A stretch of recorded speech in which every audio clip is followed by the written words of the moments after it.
Hari Bol, Hare Krishna, Dandavat Pranam, Prabhuji. Please accept my humble obeisances, all glories to Srila Prabhupada Gurudev. Thank you for coming on Ekadashi day again, once again, Prabhuji, and giving your time to enlighten us on Srimad Bhagavatam. Very, very grateful, Prabhuji. Let us welcome Srinivas Acharya Prabhu with three loud and enthusiastic Hari Bols. Hari Bol, Hari Hari Bol, Bol, Hari Hari Bol, Bol, Hari Hari Bol. Bol. So I request devotees who could not finish their 16 rounds can continue after the class. So now we will hear the Srimad Bhagavatam Katha from His Grace Srinivas Acharya Prabhu. Over to you, Prabhuji. Hare Krishna. Hare Krishna, Prabhu. Dandavat Pranam, all glories to Srila Prabhupada. So, Hare Krishna, Prabhujis and Matajis, please accept my humble obeisances, all glories to Srila Prabhupada. Though I do not have any qualifications to speak before all of you today as a service, in the spirit of service, I will try to speak on Srimad Bhagavatam, Canto 7, Chapter 14, The Signs of God, and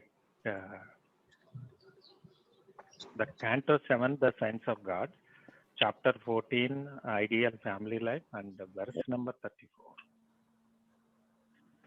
Prabhuji, can I share this? Do I have permission to? Yes, Prabhuji, you can share. Yes, yeah.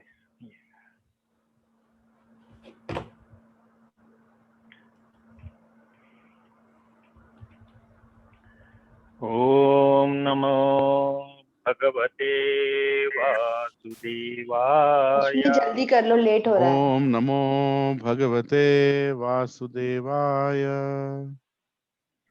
Om Namo Bhagavate Vasudevaya. Om Namo Bhagavate Vasudevaya. Om Namo Bhagavate Vasudevaya.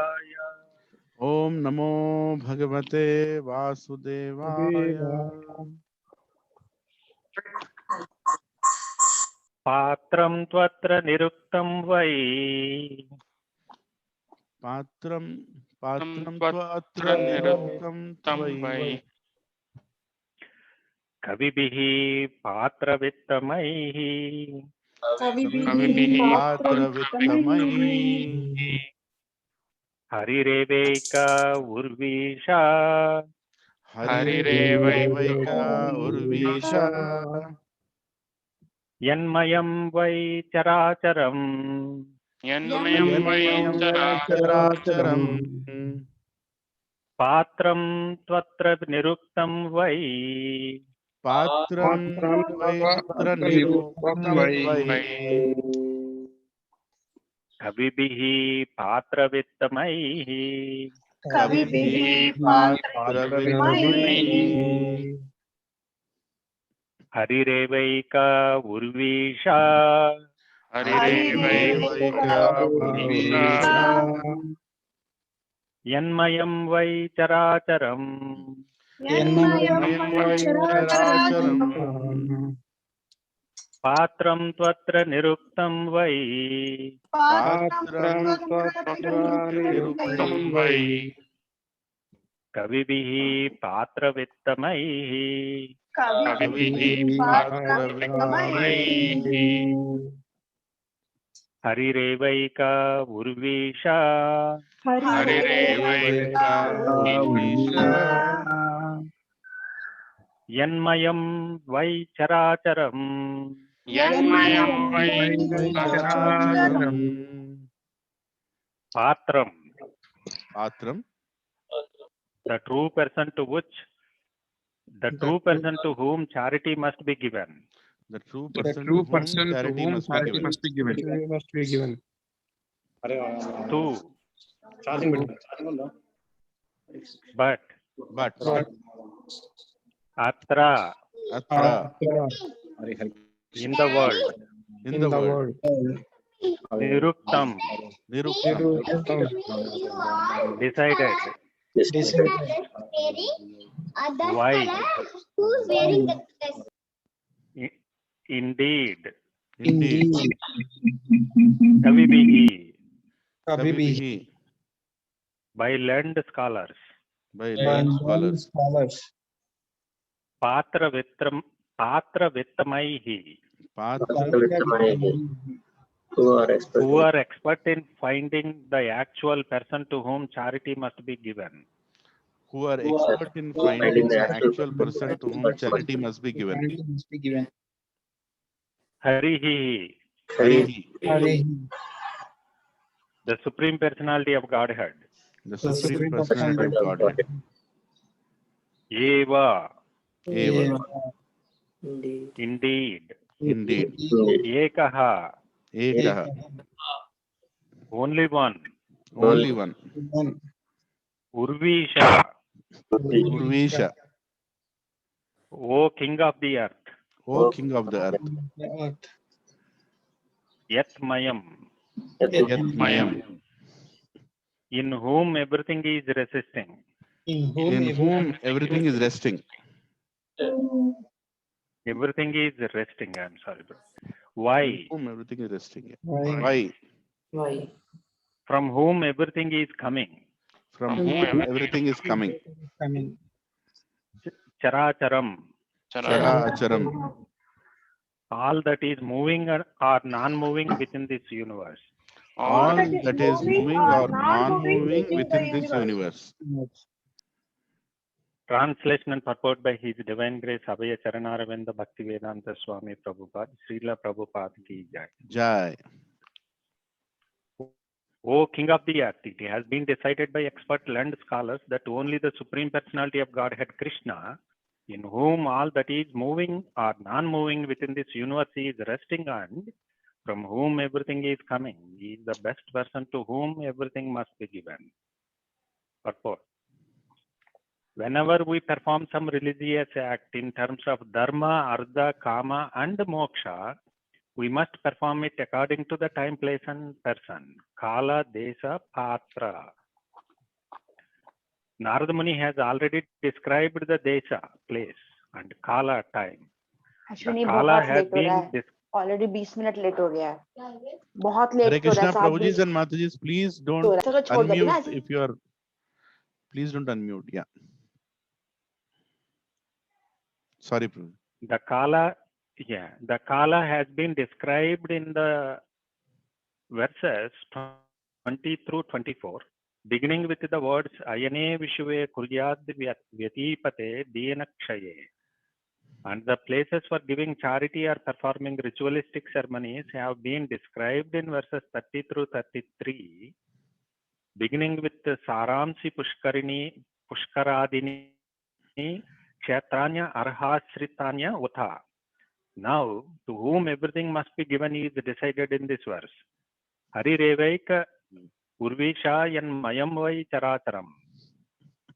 The Supreme Personality of Godhead Krishna is the root of everything, and therefore he is the best patra or person to whom everything must be given. In Bhagavad Gita, it is said, Bhoktaram Yajna Tapasam Sarvaloka Maheshwaram Suhrudam Sarva Bhutanam Jnatva Mam Shanti Mrutsati. If one wants to enjoy real peace and prosperity, he should give everything to Krishna, who is real enjoyer, real friend, and real proprietor. It is therefore said, Yada taror mola nisesanena trupyanti tat skanda bhujo pas sakaha prano paharacha itendriyanam tataiva sarvarhanam achyutejya. By worshipping or satisfying Achyuta, the Supreme Personality of Godhead Krishna, one can satisfy everyone just as one can water the branches, leaves, and flowers of a tree simply by watering its root, or as one satisfies all the senses of the body by giving food to the stomach. Therefore, a devotee simply offers everything to the Supreme Personality of Godhead to receive the best results of charity, religious performances, and sense gratification, and even liberation, dharma, artha, kama, moksha. End of purport.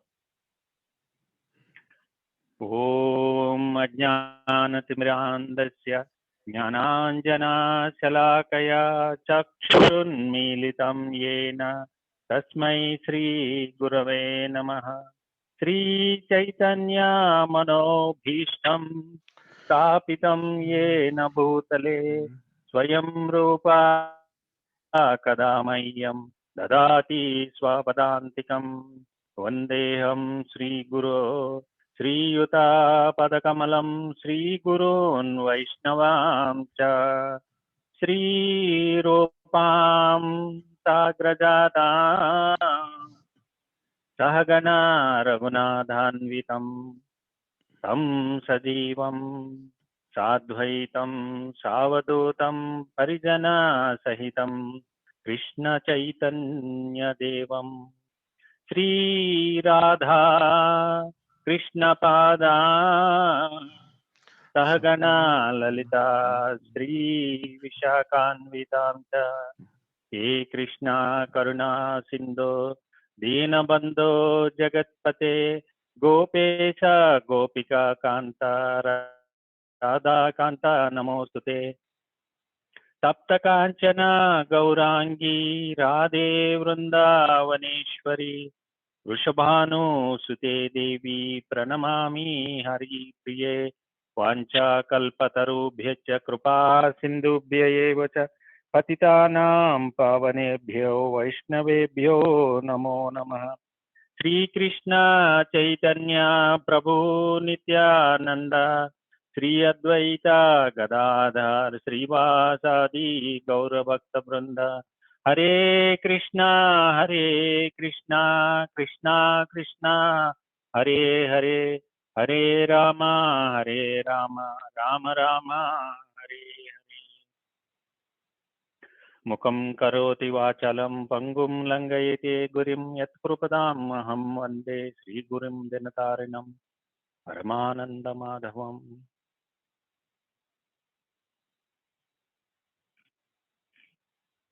So, Prabhuji and Mataji, today we are reading from Srimad Bhagavatam, Canto 7, The Saints of God, and Chapter 14, The Ideal Family Life, and text number 34.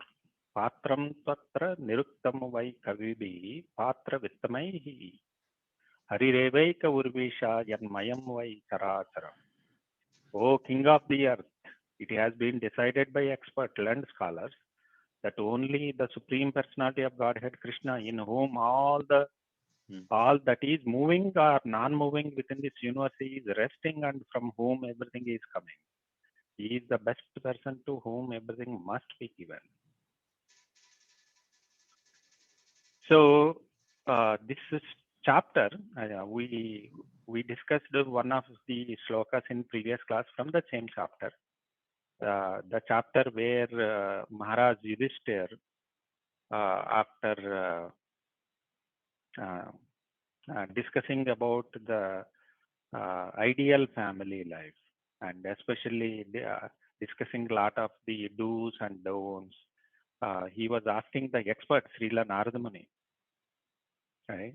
So what is the Narada Muni's question, right? He was a brahmachari. He was a disciple of Lord Brahma himself. So, but it is sometimes we may wonder what a staunch brahmachari like Narada Muni can advise a family life, a grihastha, of what should be done and what should not be done. And in Srimad Bhagavatam itself, there are some stories in Krishna's pastimes where the Pandavas, when they married Draupadi, 5 husbands, 1 wife. The Pandavas were discussing that we were such a good brothers, and now a woman is entering into our life who is a common wife to all of us. And because of this woman, there should not be any differences or we should not fight with each other. So, how to lead such a grihastha life with a common wife among all 5 brothers? They initially thought to go to Bhishma Dev for counseling, but then they thought that Bhishma Dev was a staunch brahmachari and never experienced any man, grahastha life himself, even though he might have observed, but he never experienced a grahastha life. So they eventually ended up with Srila Narada Muni, who gave them valuable suggestions how to stay in harmony and lead an ideal grahastha life. And for Kali Yuga brain, this may be unbelievable, right? For even a small thing, we fight with each other. And in this verse and in this chapter, Srila Prabhupada explains that a man who is attracted to his wife's body and he attached to that body, he will not even hesitate to kill his own spiritual master. Okay, so uh, so so that ideal family life where the checks and balances are properly established, followed, and governed by the greatest acharyas, the previous devotees, is discussed herein, where Narada Muni was explaining to Pandavas and quoting several historical references. And now it is Yudhishthir Maharaj is asking in this chapter how an ideal Grihastha must be leading a Krishna conscious family life, right? And in our experience, limited experience, we see our founder Acharya, who is a great example. He was a Grihastha. And when he was Grihastha and he was going through a lot of experiences in life, and at one point in life where he was thinking what should be done next, right? Srila Prabhupada quoted the Vishwanath Chakravarti Thakur's commentary on Bhagavad Gita, Vyavasayatmika Buddhir Yekeha Kurunandana Bhaushyaka Hanantacha Buddhayo Avyavasayana. So when he read the commentary of Vishwanath Chakravarti Thakur, that inspired Prabhupada to establish this great mission, which is of historical proportions. So that sloka, Vyavasayatmika Buddhir Yekeha Kurunandana, the goal is one, to please Krishna.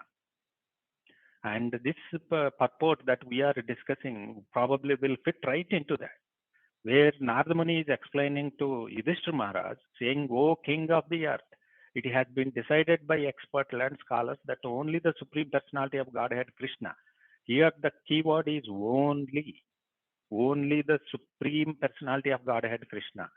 In the sloka, it is explained, right? Evaika, Eva, Eka. Indeed, the only one.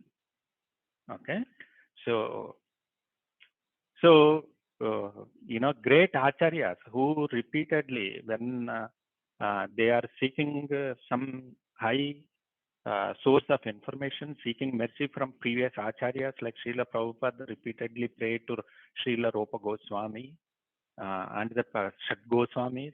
They derived from their writings, that inspiration they derived from those writings, their experiences, their realizations, and their commentaries.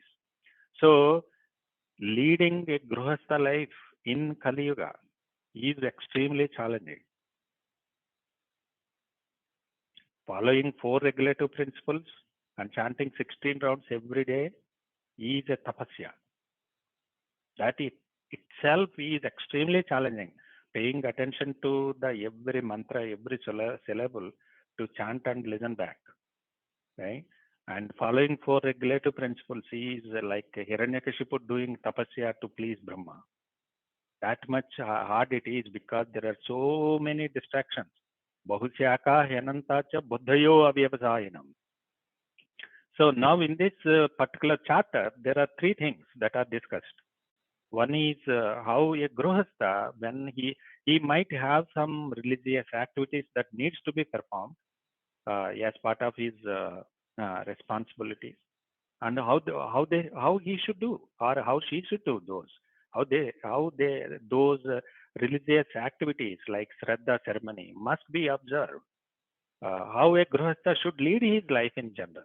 Okay, so Narada Muni in previous verses, he was explaining that a Grihastha must earn livelihood. He must earn livelihood, and he should support rest of the society, like brahmacharis, vanaprasthas, and sannyasis. So a Grihastha should not only earn the livelihood, but by performing his duty, but he should also offer all the results to Krishna. So that is also very important. Narada Muni explains to Yudhishthira Maharaj. And the third point he says is, and probably the most important thing, is that a Grihastha must associate again and again with saintly persons. Because in that association, the attachment to material things, various, money, prestige, name, fame, especially to the body of a wife, will disappear by listening again and again, Shravanam, to the saintly persons, the sannyasis, the self-realized souls, those who are coming in parampara, and those are absolutely and completely focused on the lotus feet of Guru and Krishna. So those who are chanting 16 rounds as per the instructions of the acharyas, those who are performing the devotional service, when we take association means we should open up our heart for the instructions. So these are the great self-realized souls. We must, as a Grihastha, we must repeatedly, again and again, take association by opening our heart for instructions from them and listening those instructions and trying to follow them. The attachments, and the most important, the attachment and attraction to the body of the wife will disappear, just like when somebody wakes up from a sleep, that dream disappears. So while following these 4 things, dharma, artha, kama, and moksha, these are purusharthas. And Purushadha Shiromani is Vaishnava Seva. So as a devotee, as a pure Vaishnava, we aspire for that Purushadha Shiromani. The perfection of our chanting is Purushadha Shiromani. You get a service. You get a service to do. You get a service to the Vaishnavas who are trying to please Krishna. If you are getting that service, that means you are on the right track. And when that is coming, don't stop it. Means the process is working, right? So that association will trigger everything else, all auspicious things in our life. So the 4 Purusharthas, Dharma, Artha, Kama, and Moksha, and the religious ceremonies that come along with it, especially the Artha, right? My earning money. So there are 3 guidelines that have been discussed in this chapter, which are Kala, Desha, and Patra. Today's verse is about Patra, but the previous verses, there are several verses that Srila Prabhupada explained in the purport that discuss about Kala and Desha. Kala means time, when we should do what we should according to the time. For example, Shraddha is one of the ceremonies. So when somebody is performing Shraddha ceremony or any religious activity, when we should do.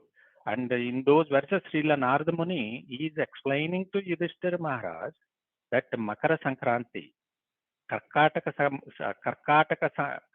Sankranti, and these 2 Sankrantis are when the sun moves from southern to northern part and north to south. Right? And the third one is Mesha Sankranti, and 4th one is Tula Sankranti, and 5th one is Akshay Tritiya. Right? These are the very auspicious times, the perfect time to perform a religious activity.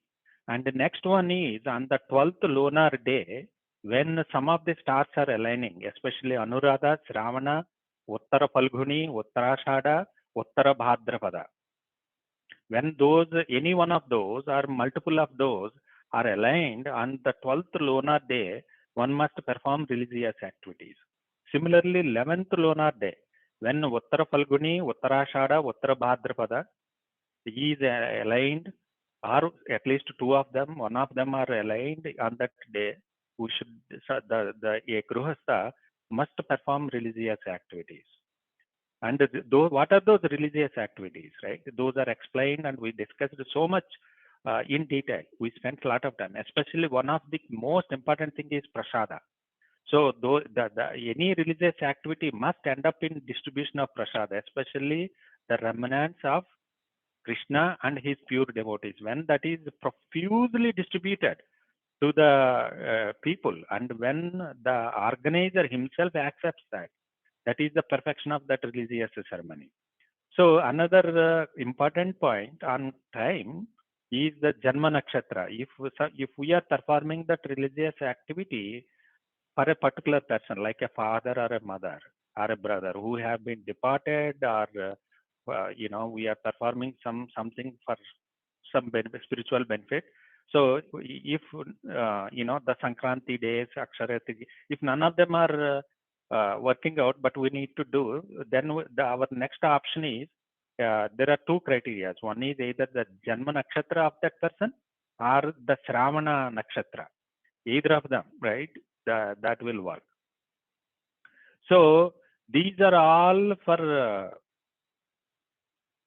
guidelines explained by Narada Muni that are meant for a karmi to progressively take up the devotional service, right?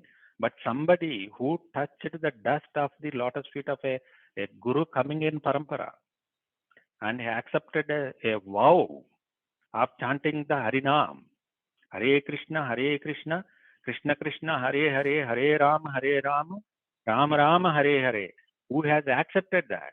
So, every day, every hour, every minute and every second is an auspicious day, because he accepted a path of absoluteness. Bhakti is absolute. It is a one-way journey, and there is no duality in bhakti. So when somebody has taken up a path of performing pure devotional service according to Guru, Sadhu and Shastra, so that person, whatever he performs, like Prahlad Maharaj explained, that the mukti is waiting at the doorstep just like a servant. When somebody accepts the devotional service to the Supreme Almighty Krishna, the liberation, who is the ultimate goal of the Mayavadis and so many other people, is a byproduct of that bhakti, and that is waiting like a servant at a door for you to just accept him. So that is the power of pure devotional service. So when somebody accepts that pure devotional service and bows down at the dust of lotus feet of Guru and continues his life as per the instructions of such an Acharya, so every day, every hour is an auspicious day. So now the second point in today's discussion is Desha, means place. Yes, we understood all the time when we should do. The next one is where, right? The where is, again, Narada Muni is giving general guidance.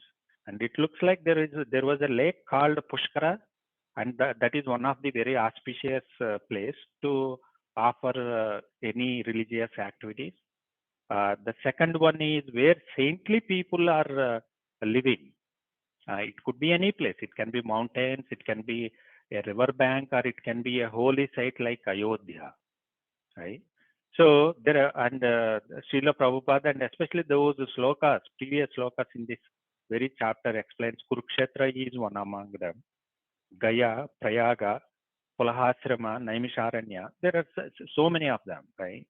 Setubandha, Prabhasa, Dwaraka, Varanasi, Madura, Pampa, Bindu Sarovara, Badrikasrama, Nanda River, Chitrakuta, Mahendra, Malaya, you know, and Srila Prabhupada says that anywhere where there is an ISKCON temple, wherever Krishna and Srimati Radharani are Gauranitai, are worshipped, that is a holy place. In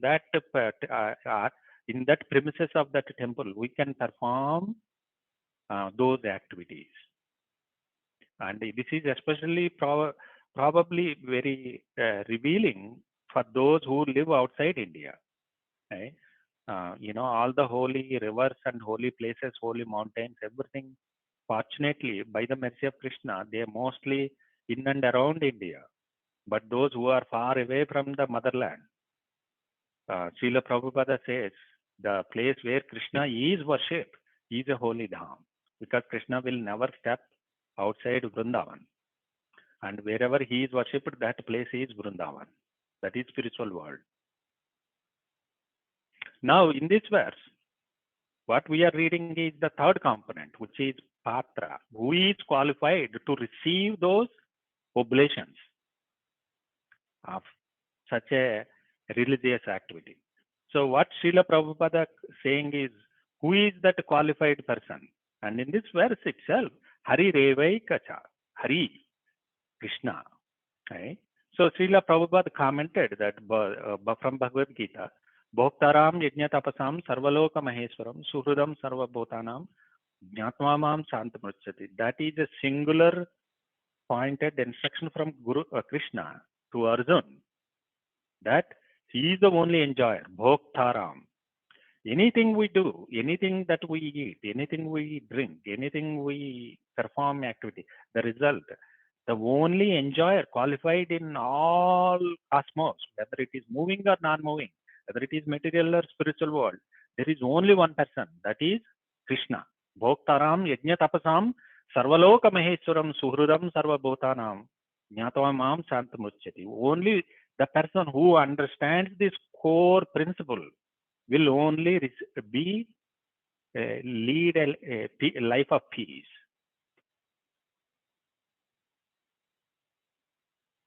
And in the second verse, that Srila Prabhupada commented is that, from Bhagavatam again, by satisfying Achyuta, the Supreme Personality of Godhead, there are two analogies that Srila Prabhupada gives us. One is a tree where if we want to water the branches, leaves, twigs, and the trunk, everything. One who wants to water a tree, we don't need to go to every branch and every leaf, but we can instead go to the root, and by watering that root, all the branches, leaves, everything is nourished. And the root of this whole universe is Krishna. And the second analogy that Srila Prabhupada gives is feeding a human body, material body.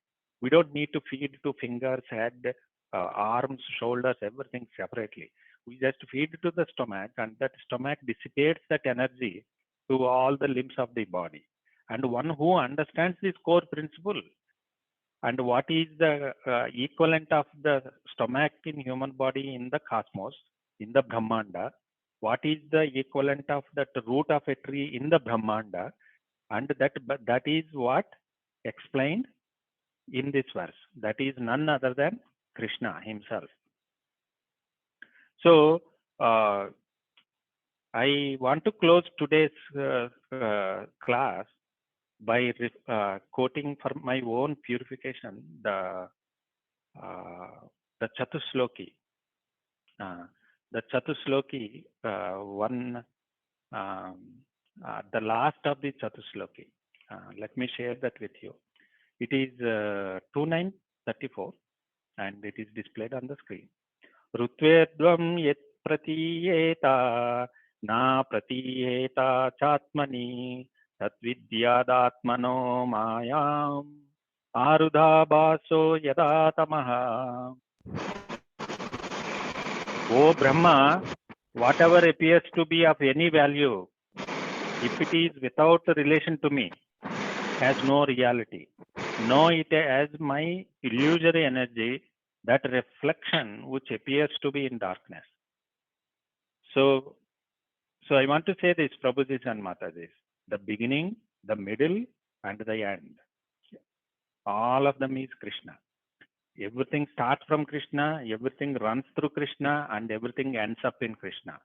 So, Vyavasayatmika Buddhir Ekeha Kurunandana. What is that Eka? That Eka is the lotus feet of Krishna. Just like when we go into Ganga to offer oblations, we take the water from Ganga and give it to Ganga.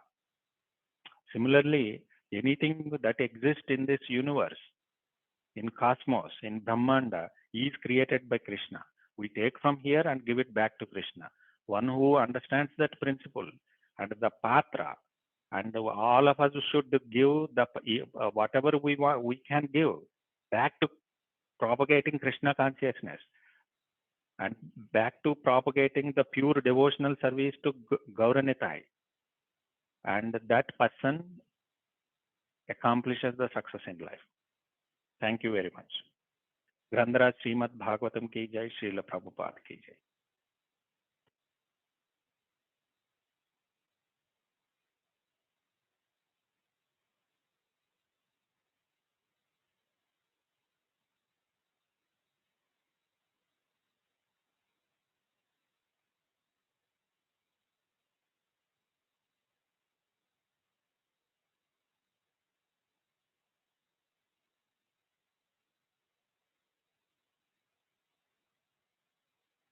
Leelanand Prabhu, would you like to unmute everybody? If there are any questions or comments.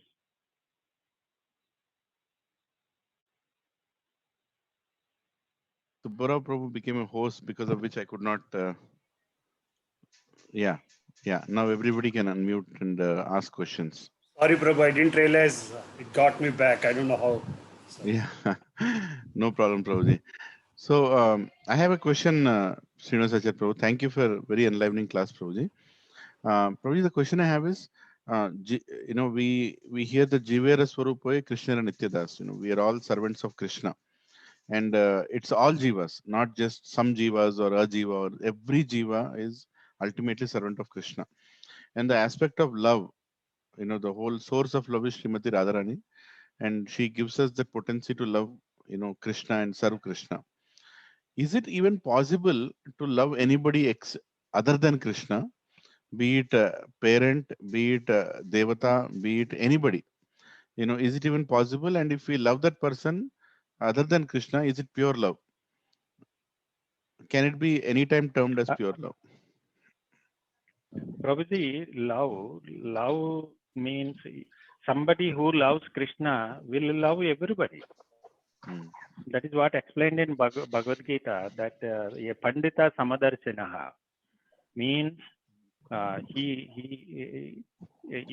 we hate the devatas, if we hate 3 or 4 devotees, so what that means is that hatred will translate into enviousness of Krishna ultimately. So the perfection of Krishna consciousness, of developing prema, is that the hatred in heart is completely taken out. So that means loving our own children and loving the spouse. Again, keep in mind, there are 2 key words here, love and attachment. The Shastra warns us and explains and gives us so many tools to get rid of the attachment, but Shastra will never tell us not to love wife or a husband. Okay, so because we get confused with these 2 terms, love and attachment, so there are many people who turn away from accepting devotional service. So a person can be completely detached and stay with his wife and love his wife and take care of his wife, but completely detached. And similarly, a wife can stay with her husband and love her husband, serve her husband nicely, and they both can serve each other very nicely according to their guru's instructions. Live very happily by completely detached with each other. So that is the perfection of Krishna consciousness.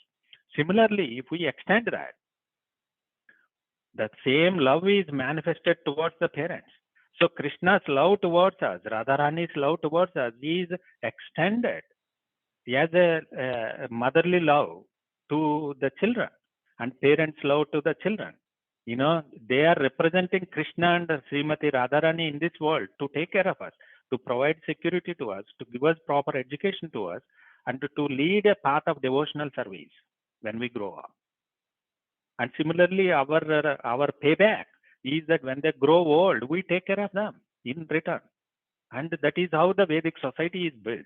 But here we need to understand that we are entering into Kali Yuga. The dangers of Kali Yuga is and misinformation. So to answer your question, Prabhuji, so love is universal.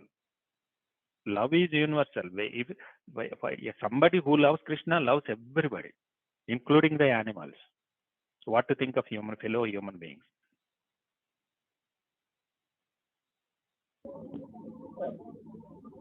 Prabhuji, this is Ramesh here. Sorry, I'm on mute. Sorry. Yeah, sorry, Prabhuji. Thank you for the answer, Prabhuji. I think one thing I did not put it properly in my question is, without loving Krishna, my question was more about not having Krishna in the picture, without loving God, Krishna, Bhagavan, any love that is shown towards anybody, can it be pure?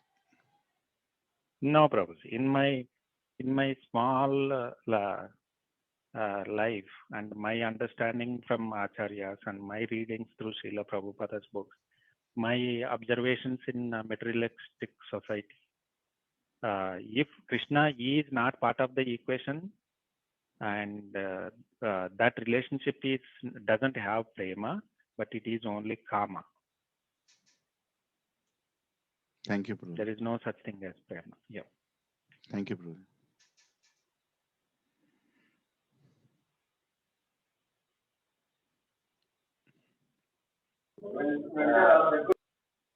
Any other questions, Prabhuji and Matajis? Prabhuji, I have one question. As you said, right, the parents are taking care of us, and it's our duty when they become old or when they need our help. So, see, right now we don't have that much money. Also, we can leave the job and we can stay with them, but we can help them by giving money if when they need. So, how are we really doing good thing, or how we can take it to this one so that we can help our parents, how we can serve them better? So are we doing any offense? So the Vedic scriptures are centered around agrarian culture, not centered around software culture.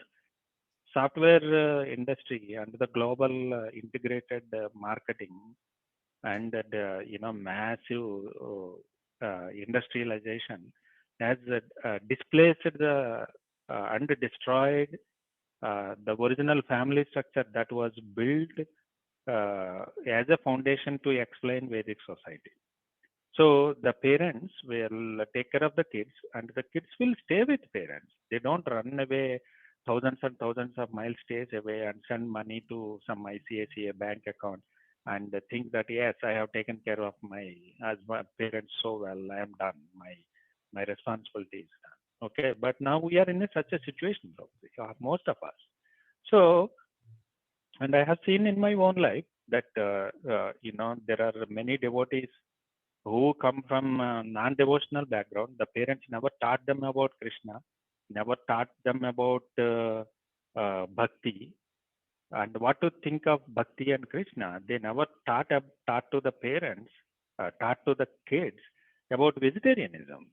So they somehow, fortunately, bahunam janmanamante jnanavan ma prapadyate. Somehow their bhagireka led them to lead a journey from India to some European countries, Australia, and then North American countries. And they met devotees there, and they realized that they met a devotee. They realized all the great teachings, and they accepted, and they became devotees. And then they went back to their parents and taught the very same principles, and made them devotees. And some of them have even become initiated disciples. So So what this means is, Prabhuji, at any point that are we trying enough? Are we trying based on instructions of Guru, Sadhu, and Shastra? So don't worry about the result. The problem with many of us, including me, is that I will measure my success based on the result. That is how I do. My whole day runs. When I am working from 8 to 5 or more than that. So the society, the business have trained us, conditioned us to think that the measurement is based on the metric of success. But when we come back to our spiritual life, it is not so, Prabhuji. Krishna explains in Bhagavad Gita, all you can do is make an effort. The result is never under your control. So coming back to your question, if a child is in a situation where he is unfortunately very far away, parents are living, and the child doesn't know how the parents are responding. Here, what matters is Krishna will see that this child is supported by the parents, and the parents have given them education and paid for his health, medication, and all those things. Now he is growing up in material, which is nothing bad, right? He's growing up now as a matter of gratitude. That person is the child is giving Krishna consciousness back and supporting the parents by sending some Lakshmi. So that is the end of the story. Whether the parents have listening all the hour-long, 2-hour-long calls to the children, and yes, I will chant rounds, and then they don't chant. That will not be the problem of the child, Prabhuji. It will be the problem of the parent, because the child made a sincere effort, humble effort, and Krishna will recognize that. Now the parents, if they don't take it, and that is their misfortune. So now again, what we need to understand is our limitation. We are insignificant, quote unquote, insignificant. We are not the controllers. We are insignificant and we cannot control anything. All it matters is, did we make a sincere effort or not, period. So if you are worried about something like this, and all you need to ensure is there a sincerity and seriousness and no ulterior motives? These three are the criteria: sincerity, seriousness, no ulterior motives. Are you following those three guidelines and making an effort? If you are doing, Krishna will show mercy on you, Prabhuji. Thank you, Prabhuji. Thank you very much, Prabhuji. Prabhuji, I'm a complete. My name is Ramesh. Prabhuji, hold on, Prabhuji. Complete. Hold on. There is a lot. Prabhuji, hold on. Ramesh Prabhu, hold on. There is a lot of static in the line. Leelanand Prabhu, is there anything that you can help? Yeah, I'm also trying to understand why that sound is coming, Prabhuji. Mainly for Ramesh Prabhu, it is coming. Prabhuji, are you on a speaker or? No, I'm not in a car. I'm in my residence with remote in Kakinada, a bit far out. Now it's better, Prabhuji. Now it's Okay, better. Be a little louder. My headset is a bit defective. Forgive me for that. No my problem. question is, I'm a complete neophyte, so please forgive me for my question. As we had discussed this ashrama system, where we have grihastha and then you have vanaprastha sannyasa. So it was said that grihastha will be donating for the society, contributing. And is it correct that the sannyasa and vanaprastha will be dependent on these people? That is, since the sannyasa are contributing to them, is that correct, complete and correct understanding? And how do I apply it in the present age? And this is something like this, Prabhuji. If you get sick, you go to a doctor, and the doctor will examine, and he will give medication to you, and he will say, I charge you $250. So you pay that $250 and you take the medication and you get well.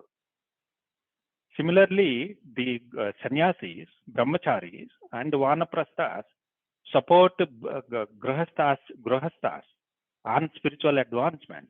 That is a tremendous amount of work, Prabhuji, to guide grahastha to stay on the path of spiritual life. So that is the reason they sacrifice everything out of their life. And they control their senses to very rigorous discipline to support the grahastha ashram and live a very simple life. So in order to support those three varna ashramas, brahmachari, brahmachari, vanaprastha, and sannyasi, the grahastha supports the temples and the sannyasi so that they have a place to stay and they have prasadam to eat and they have temples to serve the deities and give lectures and inspire us. And they cook prasad and give it to us. They celebrate festivals and they teach and they train and they do a lot of many different activities.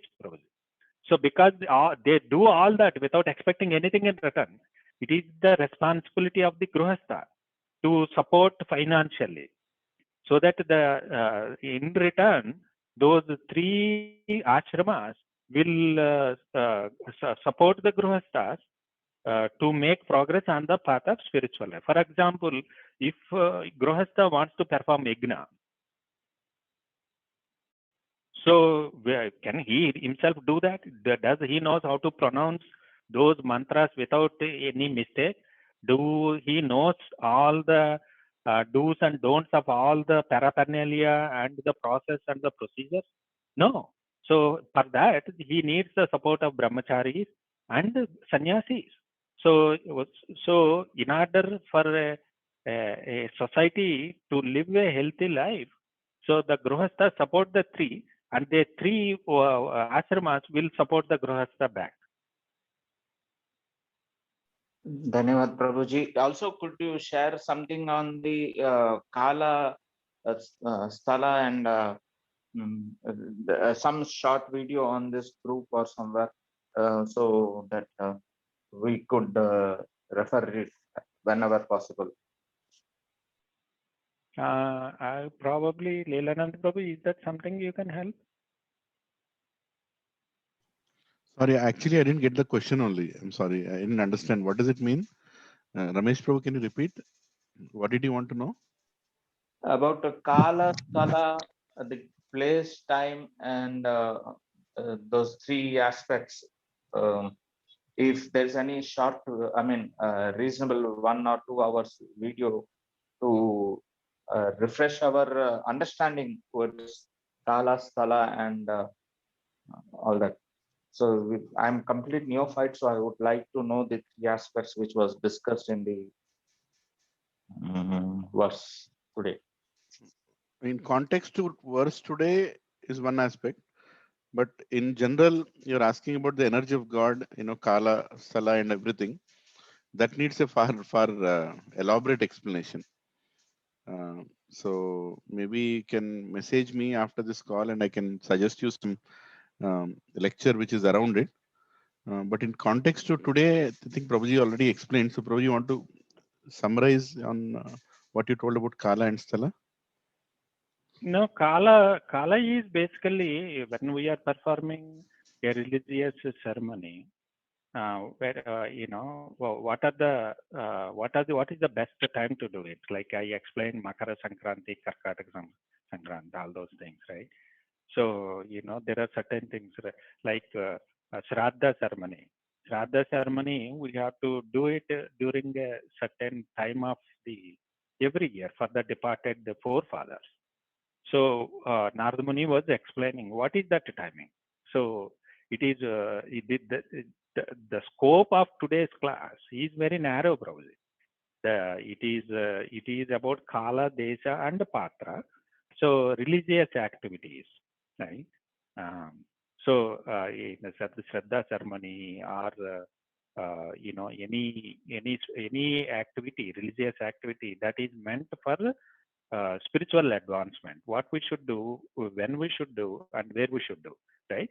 So those were the today's discussion, probably. So is there a video related to today's discussion? I have not seen any. Because time itself is a very broad topic, Prabhuji. It is both very wide and deep. But here Narada Muni is giving a specific instructions to specific questions that Yudhishthira Maharaj is asking. And these questions are very focused and targeted. And these are coming in Srimad Bhagavatam, right? So when the consciousness is ready to read Srimad Bhagavatam, these will perfectly answer your questions, Prabhuji. I don't think you need a video to understand. But remember, don't confuse yourself with the topic for today's discussion and the time itself as a general. Yeah. And one more thing, Prabhuji, I think you also told that when we surrender to Krishna, all these things in totality become all auspicious. In the sense that when we chant Hare Krishna mantra, tatratipa amita smaranena kala. So anytime we can chant and any place we can chant and we get purified. There is a beautiful story I heard during the Vrindavan Yatra. That is probably very contextual in today's class because Kala and Desha, right?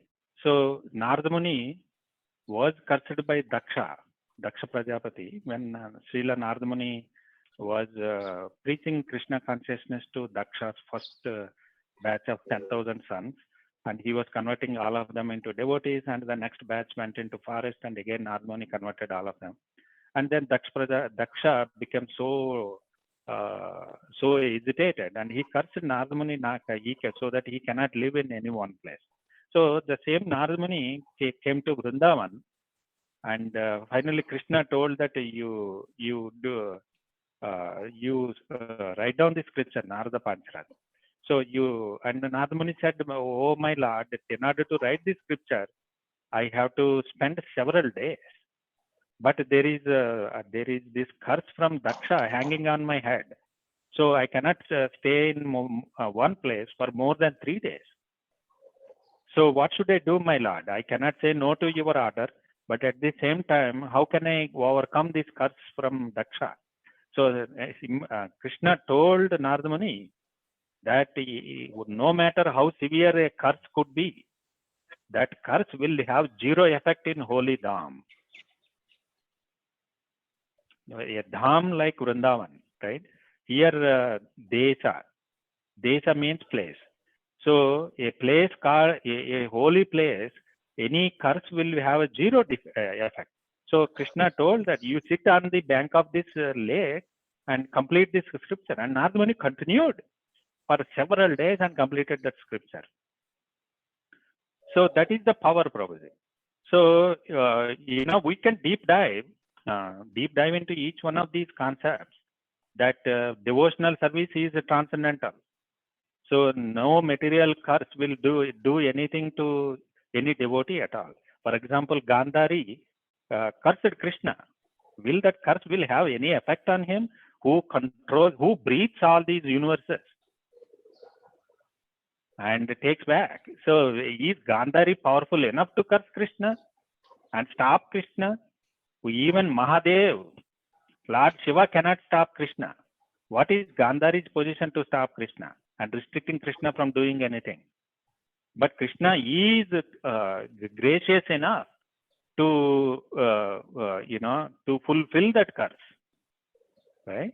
So we have to understand, right? When it is a question of serving Guru and Krishna, when Guru and Krishna gives us instructions to do some activity, some seva, the power and the support comes from within that instruction. And when we follow to the spirit, that instruction came from Guru and Krishna. So no force in the cosmos can stop us. And that is the power of devotional service.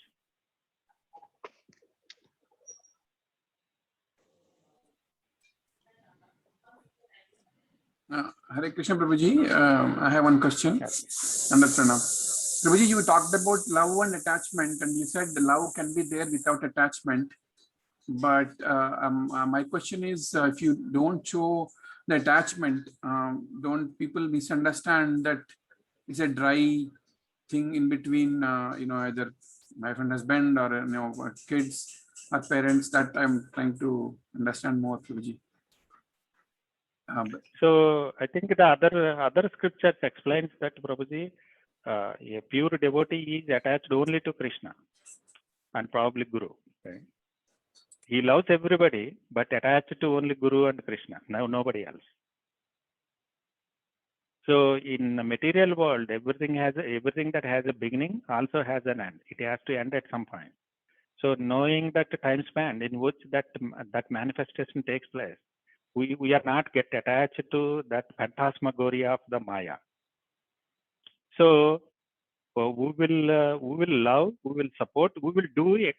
If the person who loves a family member and another person who is attached to that family member, and the person B who is attached to that family member, whatever he does, and the person A who loves that person will do and exactly the same thing, but with much more higher consciousness. But at the same time, person B cannot do to the degree of perfection that a person A can do. So what is the difference between love and attachment? Love and attachment is like Prahlad Maharaj said, Janasya moho aham mameti. I am this body, everything that belongs to this body is mine. That is attachment. So this is my wife, these are my parents, and these are my children. So that is the root cause of our problems. But a person who loves sees the same parents, same spouse, same children as children of Krishna. And just like Bhaktivinoda Thakur prayed that, so, oh my Lord, you gave me my wife, my 10 children, and all my family. You gave me a service to protect and support them. I am like a dog at the door gate of your devotee's house. And though all these people are your devotees, I am a dog, I am a servant of them. That is the mood, Prabhuji. That is the difference. That bhajan, Bhaktivinoda Thakur explains scientifically what is the difference between a love and attachment. So I am supporting my wife and kids, and Bhaktivinoda Thakur has a large family. He has 10 children, and he was a magistrate, and he was a district collector. And he did exactly the same thing with much more higher perfection. But his consciousness is, so my wife is not my property. She is Krishna's property. My children are not my property. They are Krishna's property. I am their servant. I am like a dog tied to the compound wall gate to their house. And my responsibility is to serve them so that they can become pure devotees and please Krishna. So on the other hand, the person who is attached thinks that these are my people because janasya moha aham mameti. So then that person starts developing expectations, and expectations is the root cause of all problems, Prabhuji. When we expect, and those expectations will not be fulfilled all the time in material world, and then it disturbs the relationships. But when somebody is in that servant mode, there is zero expectation. What a dog can expect from master. And Krishna is feeding that dog, and the dog duty is to protect that house.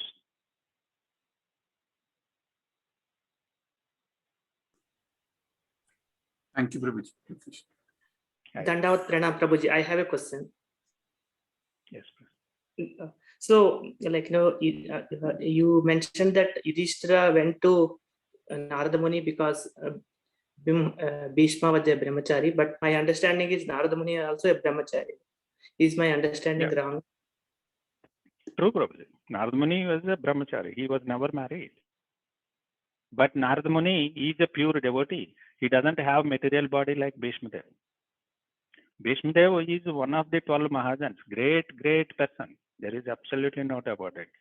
But Narada Muni is much more advanced than him.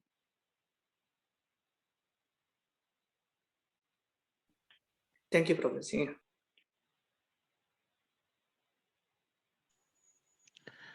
Hare Krishna, Prabhuji. So, Prabhuji, devotional life, is introduced to us at different phases. Somebody gets introduced after marriage, somebody gets introduced before marriage, somebody, and so somebody's wife is very cooperative in devotional life, and somebody's wife is absolutely not cooperative. Somebody's husband is cooperative, somebody's husband is not cooperative. And Krishna puts us in different situations, and makes our devotional life progressive, in a way, but painful also in many ways, when we want to take some steps forward. Um, and often a time a devotee is complaining that, my wife is not totally cooperative, my husband is not totally cooperative. Is is complaining like that a good thing to do? And what consciousness one should carry when a spouse is not cooperative? Complaining is a problem in devotional life, probably. We need to understand the mindset behind complaining. Means I complain about my wife because I think I am doing it right and my wife doesn't know how to do it right. Is it true from spiritual perspective? Absolutely not. So complaining is not an option, probably. But here the problem is there are some challenges in devotional life, and predominantly Matajis will have lot of challenges from Prabhujis, their husbands. So, but it is a package. It is a karma is manifesting based on their whether it is a man or a woman, based on their previous conditioning. A husband comes into their life, or a wife comes into their life. So now they reached a point in their life, because we need to understand when our journey has reached a point, then only bhakti is introduced to us. So when that bhakti is introduced to us, Krishna knows that this person is ready to start taking the pill so that this cancer can go away. So Krishna knows that. Then what are we to say no? Because my son is not cooperating, my parents are saying no, my wife is saying no, my husband is saying no. No, Krishna knows all those things. Still he said, you are ready. So take it. So now the problems comes after that. Okay, some persons will give trouble, but that is the package. So assume this problem. Imagine this. Visualize this. A person is condemned in court, convicted, and he was given 40 years life without parole, and he was sent to maximum security prison. When that person is transported to the prison, do we expect the jailer and everybody will come and immediately put him into a conditioner room and say, sir, you are very much welcome. Your room will get ready in 15 minutes and you will get a mobile phone, iPhone, and your plasma or LED TV will be ready, and you will served with 3 meals, and this is your personal secretary, and your cell is fully centralized air conditioned. You will have for all the benefits. You have a water filter, you have a double cot bed, and you have 2 bodyguards, and you will be served to the fullest satisfaction. Will jailer will say that? It will be completely opposite to that. It will be completely opposite to that. With somebody who reached the gates of the prison, he will curse himself why he has taken that birth itself. And especially during the communist, all these, prison camps and all those things. So the struggle they went through. So that this is what Prabhupada said. This place is Dukkhalayam Ashashvatam. This place is called Durga. Means it is a prison house. And we are dropped into this prison house not by force from anybody else. It is by our own willingness, acceptance, and our own choice. We ourselves fell into this hell. And once we are in the hell, whom we are complaining to? And Krishna is telling us, so you dropped into the center of the volcano eye, and now I want to help you. And can we complain? Are we qualified to complain complain to Krishna that my husband is giving me trouble, my wife is giving trouble? No. Those are all things we asked for, and Krishna gave it to us. Now he is telling, yes, no, you went through a lot, you suffered a lot. Now I want you to take out of these problems. So just bow down the head to take it. And if we can weep, close down all the doors of the room and bang your head to the wall, cry, wash your face, go and chant your Haram. Hare Krishna. Yes, Prabhuji. So it's all designed. It's all designed and planned for us for whatever that we have to go through. Problem is, Prabhuji, this material world, the trouble, Adhyatmika, Adibhautika, Adidaivika, all these are working as designed, Prabhuji. As we requested, our request accepted, processed, and delivered.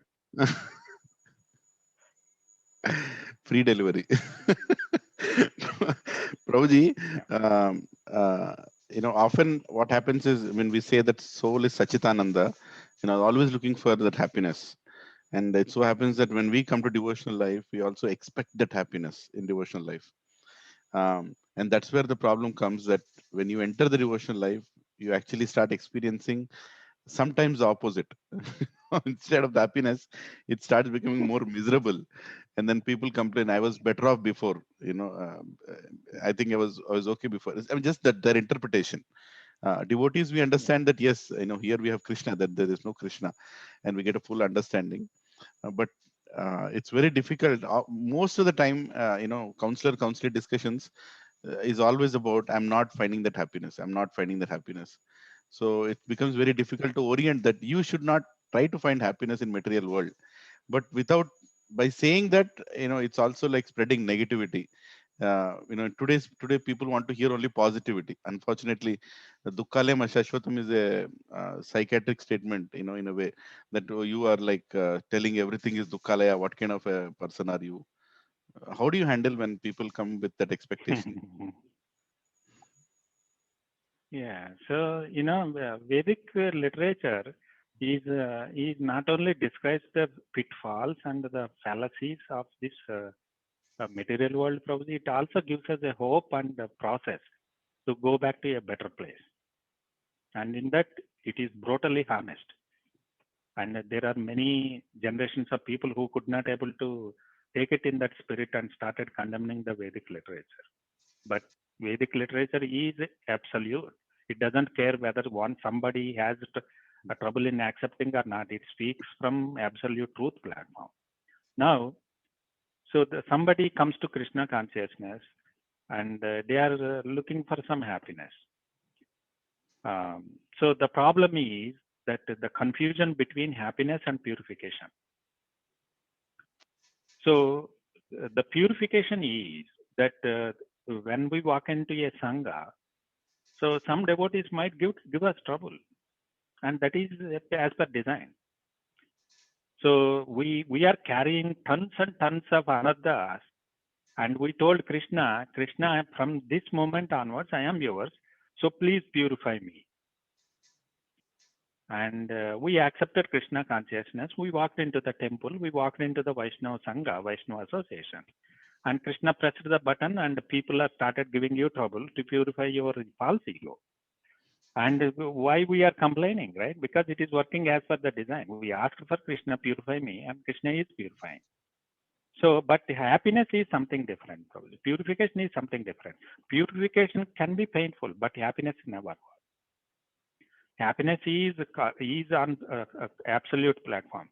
That happiness comes from Krishna. When it comes from Krishna only, that is the happiness, Ananda. Because Krishna is the Janmadasya Yataha. Because he is the source of all happiness. So, but if we are expecting that happiness from a God brother or a devotee who is right next to us, sitting us in a Bhagavatam class or in a temple or living in Brahmachari ashram, and we are expecting happiness from him, means there is something wrong in our understanding of what happiness is. So happiness comes from Krishna. Sometimes all the brahmacharis living in a particular ashram may be at with perfected consciousness, and they may distribute it, sometimes may not. But nevertheless, from whom it is coming, whether directly from Krishna or through other people, we need to understand that Krishna is the only source. So if somebody is dissipating negative energy, so we need to understand that that person is going through his own another nivritti, his own or her own purification. So do I need to stay close to that person? You consult your counselor and decide whether you should maintain a respectable distance or not for your own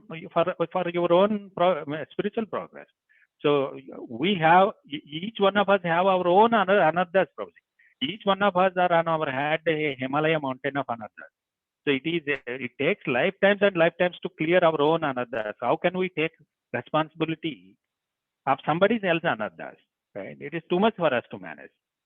So we need to take counseling of senior devotees and see how we will not be overwhelmed by somebody else another, but still stay on course and understand the difference between ananda and another nivritti. Yeah, that is very important, brother. That happiness, the source of happiness is Krishna. There is absolutely no confusion in it. And when we perform some devotional service to please Krishna, whether it is by chanting or by dancing or offering bhoga or worshipping the deities or distributing books, whatever it is, you derive that happiness.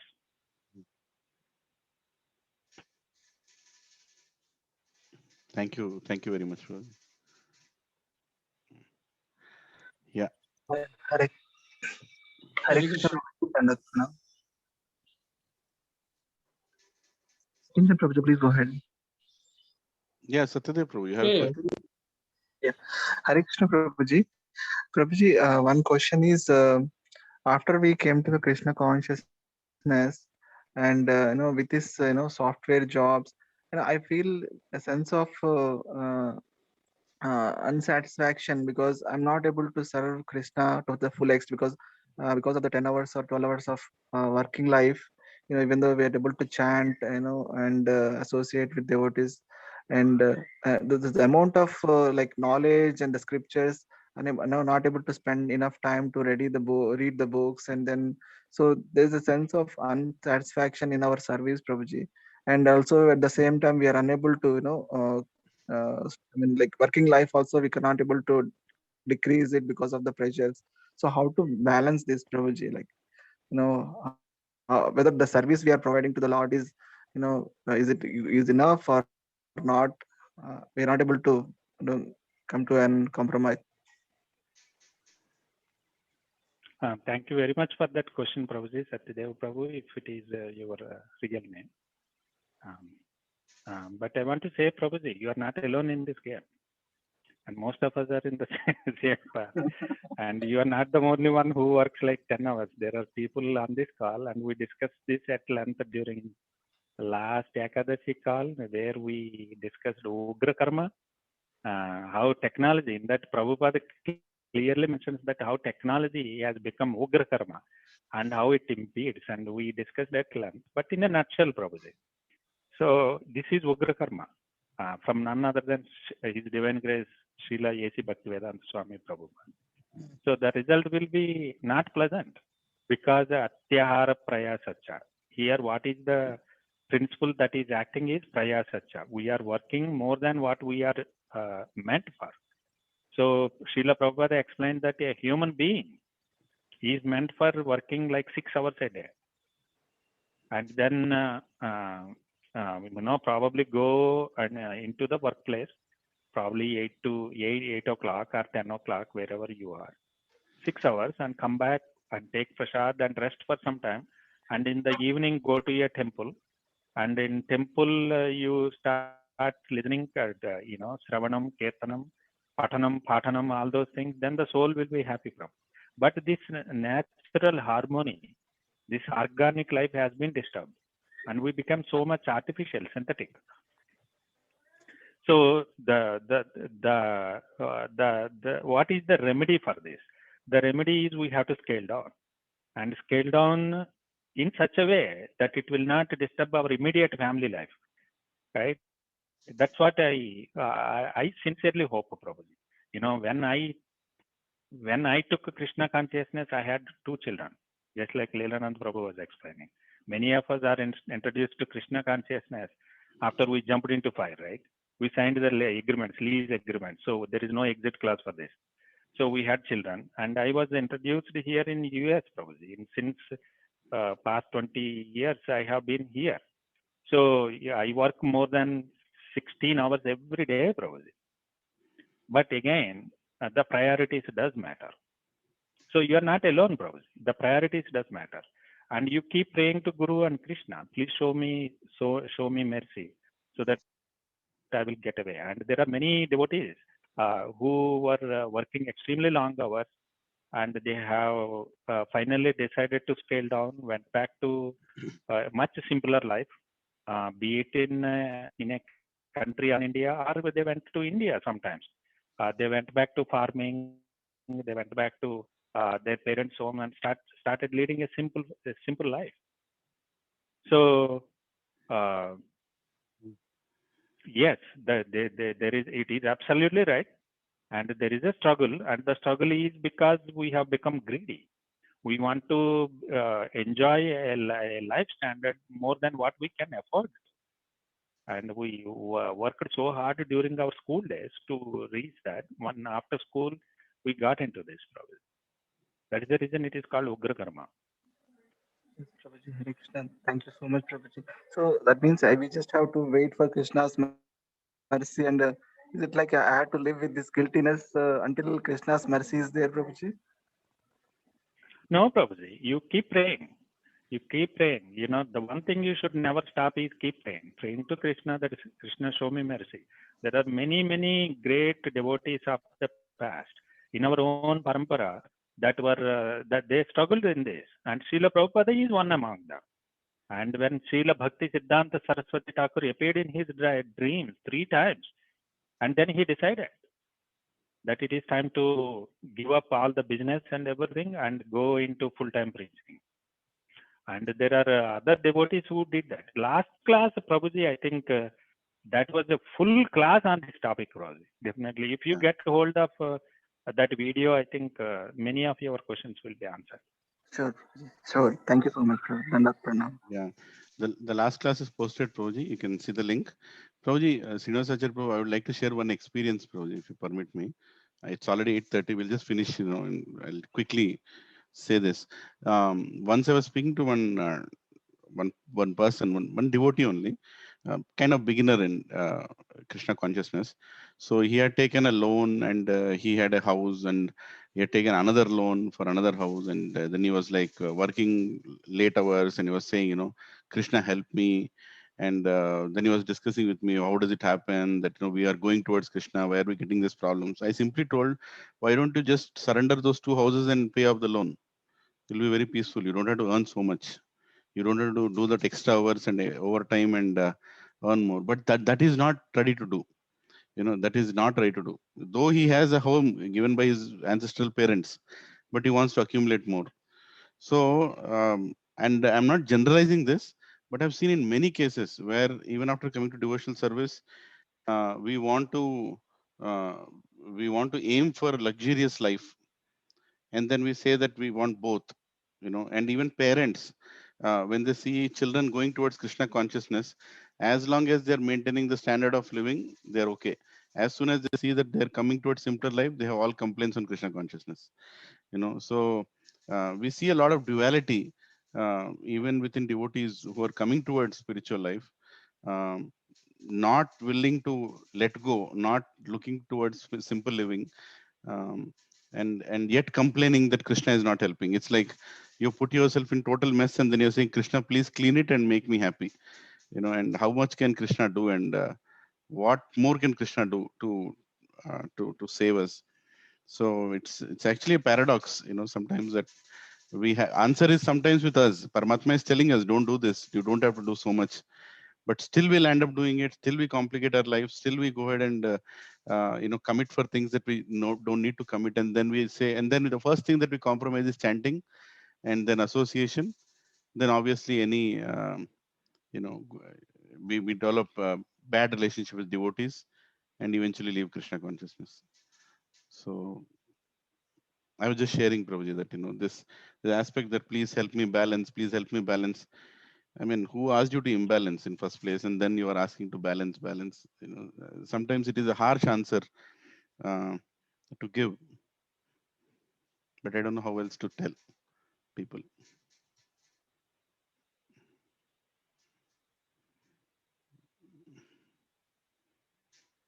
And even Prabhupada told simple living is needed. We can't go towards pure devotional service with such a complicated life. At some point, we have to simplify it. At some point, we have to say, okay, done. I think whatever you give Krishna is okay. Now I want to simplify it.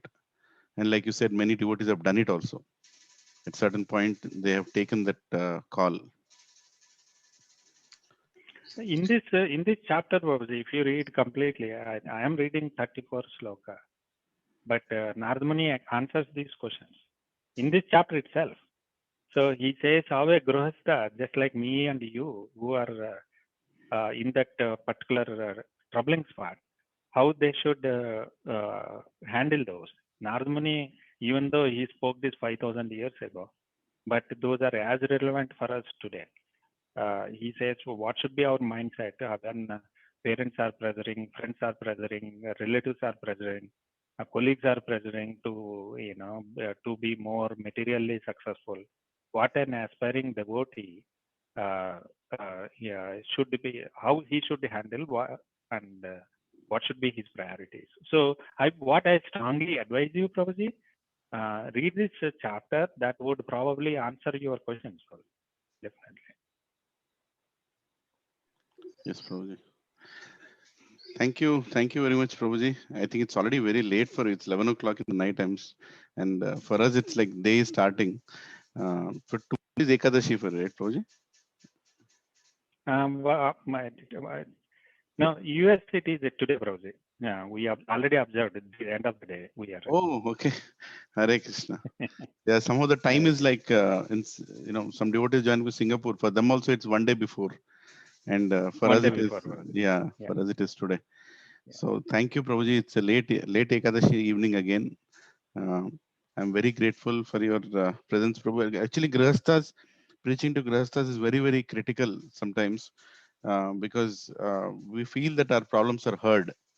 We feel that our problems are at least acknowledged because sometimes just philosophy doesn't answer everything, right? When we go through it, when we go through the troubles of Grihastha life, the fights between husband and wives, the very difficult days, the frustration when children are not listening anymore, and then and then when the boss is also not ready to compromise on anything, and then we hold the chanting beads, and each bead when it rolls, it feels like a day of Brahma, so it is needed to be in touch with senior grihasthas like you and hear from you. Thank you very much, Prabhuji. Really, really Prabhuji, there's grateful. one question in the Zoom chat, Prabhuji. Sorry, Satyadev Prabhu said something. There's one question in the Zoom chat. Before we close, sorry. Oh, Somebody, Mahalingam Prabhu. I feel it's very late for Prabhuji there. It's 11 o'clock. I don't know. Prabhuji, I'll leave it to you. You want to answer or you can take it next time. So I think it is from Mahalingam Iyer Babaji. Yes. Let's do this. When we compare ritualistic activities like Sandhya Vandan or Shraddha to devotional service like chanting, devotional service is superior. So can one substitute rituals by devotional service, or should we balance both and try to perfect in both? So devotional service is superior, probably. Especially Bhagavat explains that one who has surrendered to Krishna has no other material responsibilities, no obligations to rishis, no obligations to forefathers, no obligations to devatas, nothing else, because he is watering the root of the tree. Right? All those are already taken care when somebody takes care of it. But that does not mean that we don't do all these things. For bhakti, the greatest acharya is Narada Muni, right? And he is one of our acharyas, right? Immediately after Lord Brahma.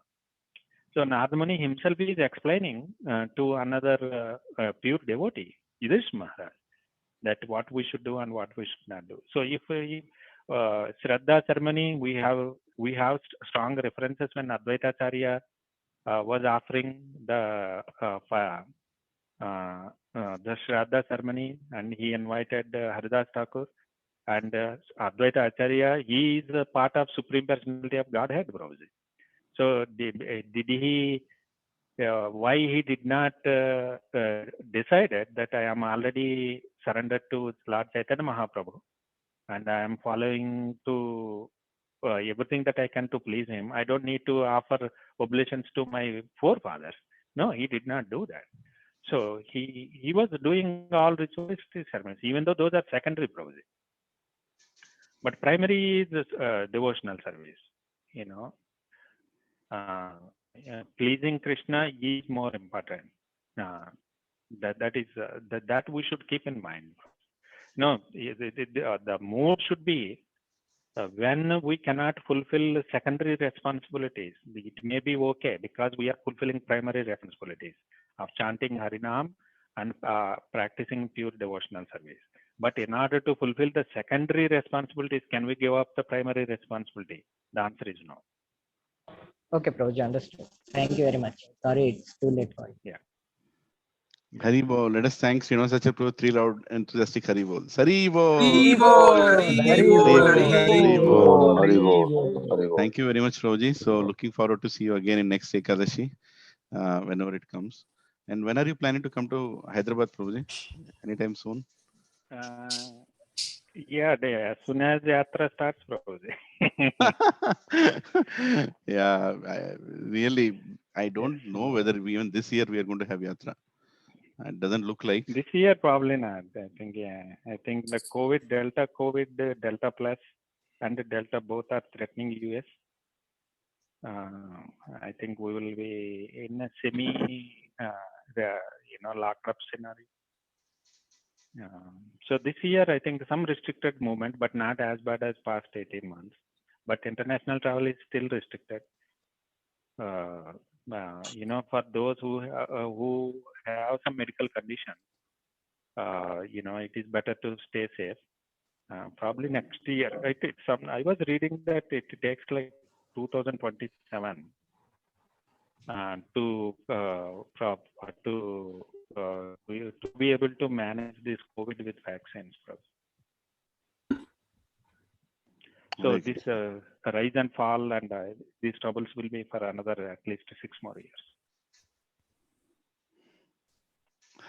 Hari Bol. So after 6 years, it is going. Hari Bol. Let us be. So we have a time. Prabhuji is good news. So 6 years is what it is. Hare Krishna.